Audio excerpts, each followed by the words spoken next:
बंधुओं, लोग हमसे पूछते हैं, भैया जी बहरा किसे कहते हैं? आप लोग सुन रहे कि सो रहे? बहरा किसे कहते हैं? तो हमने उनसे कहा, जिसको कानों में सुनाई तो देता है पर जिनवाणी नहीं सुनते हैं। जिनको कानों में सुनाई तो देता है, आप लोग क्या समझते हो? जिसको सुनाई नहीं देता वो बहरा। हम उसको बहरा नहीं मानते। किसको मानते हैं? जिसके पास कान है। भगवान जिनेंद्र की कृपा से दोनों कान मिले हैं सुनने के लिए, फिर भी जिनवाणी नहीं सुनते हैं, वो दुनिया में सबसे बड़े बहरे हैं। आज तक हमारा और तुम्हारा जो भी कल्याण हुआ है और भविष्य में जो होगा वो जिनवाणी से होगा। इतनी ठंड में 700 किलोमीटर चल करके फिरोजाबाद से शिवानंद जी मुनि महाराज प्रसमानंद जी चल करके आए हैं। ये मुनि दीक्षा इन्होंने किस कारण से ली? यदि इन्होंने गुरुओं की वाणी नहीं सुनी होती, जिन वाणी को नहीं सुना होता, तो दिगंबरी दीक्षा नहीं ले पाते। आज तक कोई अभिषेक पूजन करते करते, विधान करते करते किसी ने दीक्षा नहीं ली। बंधुओं, सुन रहे हैं आप लोग? आज तक चाहे त्रियंच प्राणी हो, चाहे मनुष्य हो, चाहे देवगण हो, चाहे नार की जीव, इन चारों गति के जीवों का कल्याण हुआ है तो भगवान की वाणी को सुन करके हुआ है। आपको बात बता दें कि भगवान की वाणी को सुन करके त्रियंच जैसे पशु पक्षी देव गति को प्राप्त कर सकते हैं। हम तो मनुष्य हैं बंधुओं। यदि हम लोग गुरुओं की वाणी, जिन वाणी को अच्छे से सुनेंगे तो भले ही हम भगवान बन पाए ना बन पाए, पर जिन वाणी को सुनने से, गुरुओं की वाणी को सुनने से सच्चे इंसान जरूर बन जाएंगे। ताली बजाओ ना अच्छे से। एक उदाहरण हम आपके लिए सुना रहे हैं कि अपने जीवन में गुरु की क्या महिमा और क्या गरिमा होती है। बंधुओं, आप लोगों ने लौकिक में एक पंक्ति सुनी होगी, जिसके जीवन में गुरु नहीं उसका जीवन शुरू नहीं। किस किस ने सुना है? जिसके जीवन में गुरु नहीं उसका जीवन शुरू नहीं। बंधुओं, एक सिंह एक गाय के पीछे दौड़ रहा है, उसको खाने के लिए, पकड़ने के लिए। दोनों अपनी अपनी जान को बचा रहे हैं, प्राणों की रक्षा कर रहे हैं। यदि सिंह गाय के पीछे नहीं दौड़ेगा, नहीं भागेगा, तो सिंह भूखा मर जाएगा। और गाय नहीं दौड़ेगी तो गाय को सिंह पकड़ के खा लेगा, तो गाय मर जाएगी। अब दोनों दौड़ रहे हैं एक दूसरे के पीछे पीछे। आगे आगे गाय दौड़ रही, पीछे पीछे सिंह दौड़ रहा है। और दौड़ते दौड़ते घने जंगल में पहुंचे और वहां देखा कि एक गड्ढे में, दलदल में एक गाय जो दौड़ रही थी वो फंस गई, गिर गई उस गड्ढे में। और सिंह ने भी छलांग मारी कि हम उसको पकड़ लेंगे, पर छलांग तो लगाई, एक हाथ अंतर रह गया। कितना? एक हाथ का अंतर रह गया। और सिंह से गाय कहती है कि हे मृगमारीच, तेरा मालिक कौन है? क्योंकि हमारा तो मालिक है, वो अभी हमें ढूंढते ढूंढते आएगा और इस दलदल से निकाल करके ले जाएगा। पर तेरा मालिक कौन है? तुझे कौन निकालेगा इस दलदल से? तो वो मृग कहता है, वो कहता है सिंह, क्या कहता है सिंह? कि मैं तो स्वयं राजा हूं, स्वयं जंगल का मालिक हूं। मुझे किसी मालिक और किसी गुरु बनाने की जरूरत नहीं है, मैं तो स्वयं गुरु हूं। ऐसे संसार में बहुत सारे प्राणी हैं जो स्वयं के लिए गुरु मानते हैं, पर उनको एक ज्ञान होना चाहिए कि हमारे जैन दर्शन में दिगंबर मुद्राधारी साधुओं को ही गुरु माना जाता है। वस्त्रधारी कभी गुरु नहीं हो सकता। गुरु लिखने से गुरु नहीं हो जाते बंधुओं। एक धागा भी इस शरीर पर है तो वो हमारा गुरु नहीं है। गुरु कौन है? तन नगन पर तन नगन ठाड़े, सुर असुर पायनी परे।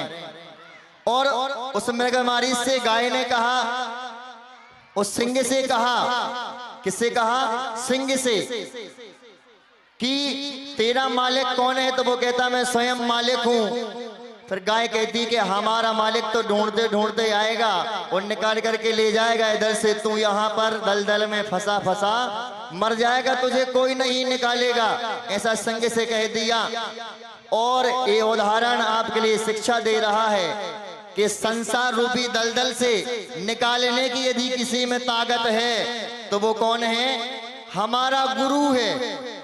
कौन है? हमारा गुरु। यदि गुरु नहीं बनाओगे तो संसार रूपी दलदल से कोई भी दुनिया का प्राणी, दुनिया का मनुष्य कोई निकालने वाला नहीं है। जैसे उस गाय का मालिक था तो गाय को दलदल से निकाल करके ले गया, ऐसे ही हमारा मालिक हमारा गुरु है। हम गुरुओं के शरण में जाएंगे तो गुरु भी हमें संसार रूपी दलदल से निकाल देंगे। बंधु को कौन कौन चाहता है कि हम संसार से निकलें?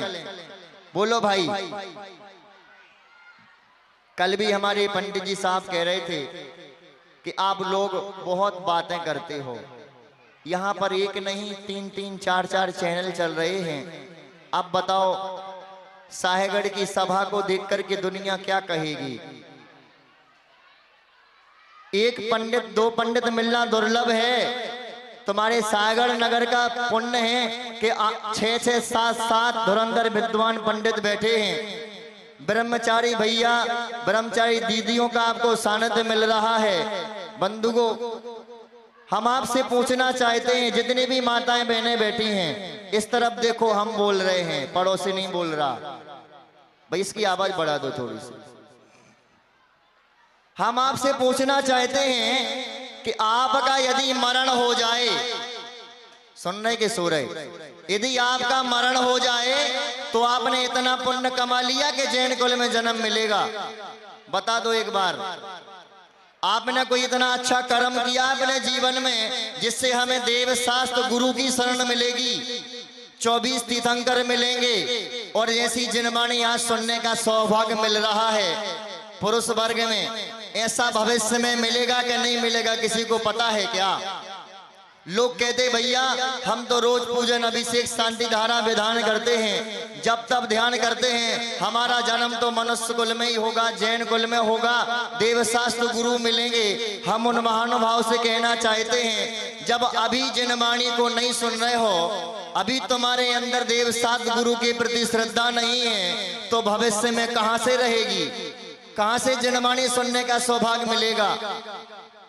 इसलिए ये जो आपके लिए जिनवाणी सुनाई जा रही है, इसलिए नहीं सुनाई जा रही कि हमारी यश ख्याति पूजा, हमारा नाम हो, हमारा काम, ऐसा नहीं। अरे हम लोग तो हमारा कल्याण कर ही रहे हैं। इस पंचम काल में 70, 75, 80 वर्ष की उम्र हो गई, रात्रि भोजन नहीं त्याग पा रहे हैं। बाजार में होटल में जाकर के भोजन करते हैं बंधुओं, रात्रि में चाय पीते हैं, दूध लेते हैं, दवाई लेते हैं। हमारी उम्र 24 वर्ष है। कितनी? 24 वर्ष उम्र है। हमें 8 वर्ष हो गए आचार्य विद्यासागर जी से व्रत लिए, हमने कभी रात में एक बूंद पानी नहीं पिया है। सुन रहे हैं आप लोग? कल्याण घर में बैठे बैठे नहीं होता, त्याग करना पड़ता है। 3 प्रतिमा हमने गुरुदेव से ली थी सिरपुर में, हमें तो दीक्षा ही लेनी थी पर गुरुदेव की कृपा नहीं हुई। पर हम कहते हैं आचार्य गुरुदेव विद्यासागर जी से प्रतिमा भी मिल गई तो वो भी साधु की दीक्षा के बराबर है। बंधुओं, सुन रहे हैं आप लोग? और हमारे जो पंडित जी साहब बैठे हैं, ये तो एक ही बार भोजन करते हैं, एक ही बार पानी लेते हैं। इनकी भी 6 प्रतिमा हो गई, हमने सुना है 6 प्रतिमा हो गई पंडित जी की। और ये कह रहे हैं भैया जी हम तो आपके साथ हैं, जब आप दीक्षा ले तो हम भी आपके साथ साथ दीक्षा लेंगे पीछे पीछे। सुन रहे हैं आप लोग? इनकी भावना तो निरंतर शुरू से दीक्षा की थी, वो तो थोड़ा सा घर के लोगों की बातों में आकर के शादी करा ली, नहीं तो ये हमारे जैसे ही बैठे होते।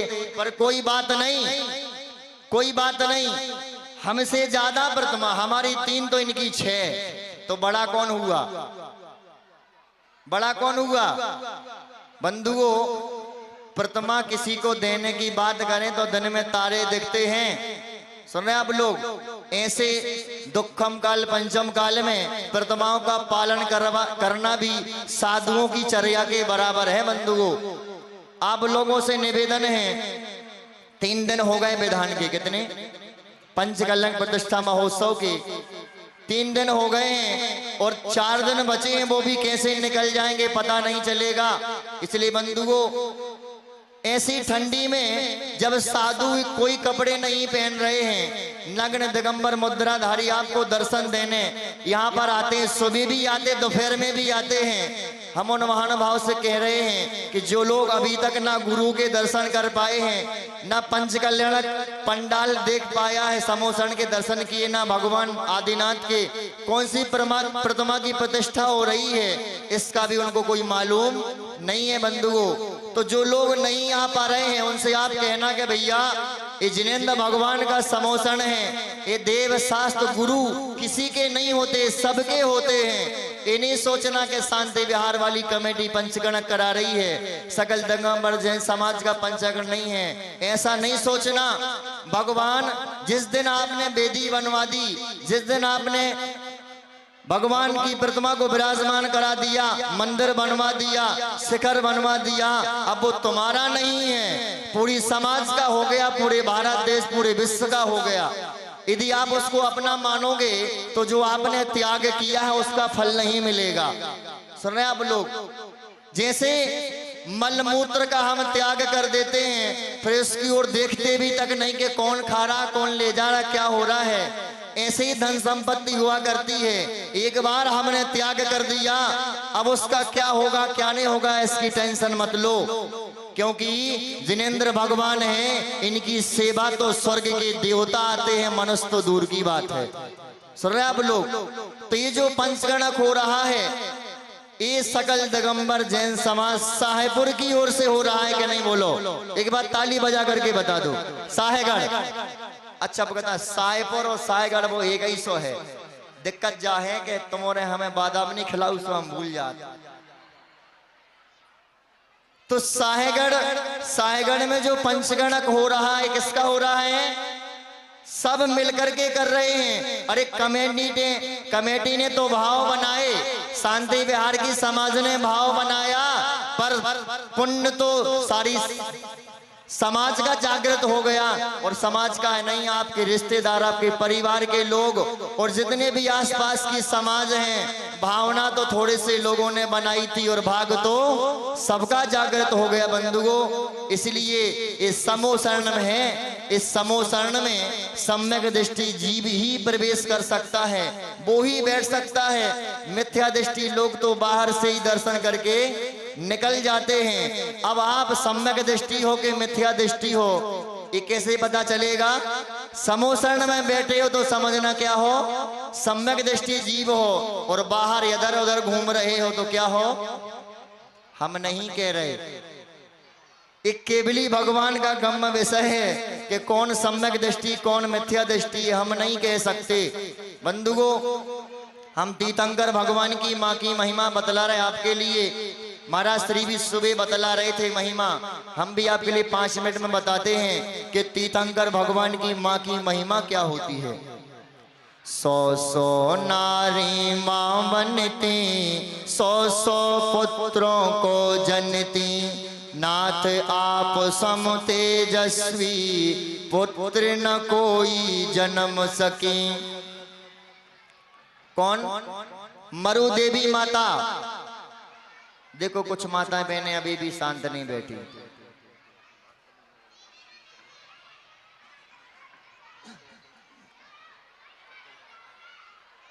सौ नारी मां बनती, 100 पुत्रों को जनती, नाथ आप सम तेजस्वी, पुत्र न कोई जन्म सकी। नभ में अगणित तारागण, सभी दिशा करती धारण, सूर्य उदित होता जिससे, पूर्व दिशा ही है कारण। माता मरुदेवी हो, माता मरुदेवी, धन धन कहाए रे, जीवन है पानी की बूंद, कब मिट जाए रे, जीवन है पानी की बूंद, कब मिट जाए रे। इस संसार में, इस जगत में हजारों लाखों करोड़ों माताएं बहनें हैं जिन्होंने हमारे जैसे, आपके जैसे पुत्रों को जन्म दिया।